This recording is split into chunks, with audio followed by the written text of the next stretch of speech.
If 2a equal to 3b equal to 4c, then a is to b is to c is. இதுக்கு என்ன பண்ணணும்னா முதல்ல கொடுத்துருக்க equation எடுத்துக்கிறோம். 2a equal to 3b equal to 4c. இது மேலே a is to b is to c மட்டும் வச்சுட்டு மற்ற நம்பர்ஸ் எல்லாம் அந்த சைடு கொண்டு போகிறோம். So a is to b is to c எப்படி கிடைக்கும்னா a is to b is to c. இங்கே இருக்கிற ரெண்டு அந்த சைடு கொண்டு போனால் கீழே வந்துடும் 1/2. இங்கே பெருக்கல்ல இருக்கிற 3 அங்கே கொண்டு போனால் வகுத்தல் வந்துடும் 1/2 இஸ்ட்டு 1/3 இஸ்ட்டு 1/4. அப்புறம் நம்ம என்ன பண்ணுறோன்னா இந்த 2 3 4 இது மூணுக்கும் எல்சிஎம் கண்டுபிடிக்க போகிறோம். கீழே இருக்கிற தொகுதிகள் கீழே இருக்கிற பகுதிகளுக்கு எல்சிஎம் கண்டுபிடிக்க போகிறோம். 2 3 4 ரெண்டாவது படம் வச்சா 1 2 2 ஒரு வாட்டி இருக்குது. 3ல் 2 முழுசாக கிடையாது, மீதி வரும். ஸோ 3 அப்படியே இறக்கிக்கலாம். 4ல் 2 2 வாட்டி இருக்குது.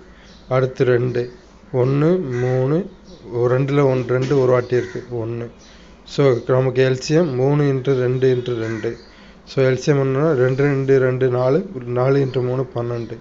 So LCM 12. இப்போ என்ன பண்ணுறோன்னா எல்சிஎம் தொகுதி 3 தொகுதியெல்லாம் பெருக்க போகிறோம். ஸோ 1/2 இஸ்ட்டு 1/3 இஸ்ட்டு 1/4 வந்து 12/2 இஸ்ட்டு 12/3 இஸ்ட்டு 12/4ன்னு வரும். இனிமேல் அடி கொடுக்கணும். 12/2னா 6. 12ல் 2 6 வாட்டி இருக்குது. 12ல் 3 4 வாட்டி இருக்குது. 3 4 12. 12ல் 4 3 வாட்டி இருக்குது. ஸோ ஆன்சர் என்ன வரும்னா 6:4:3. ரொம்ப சிம்பிள் சம் தான்.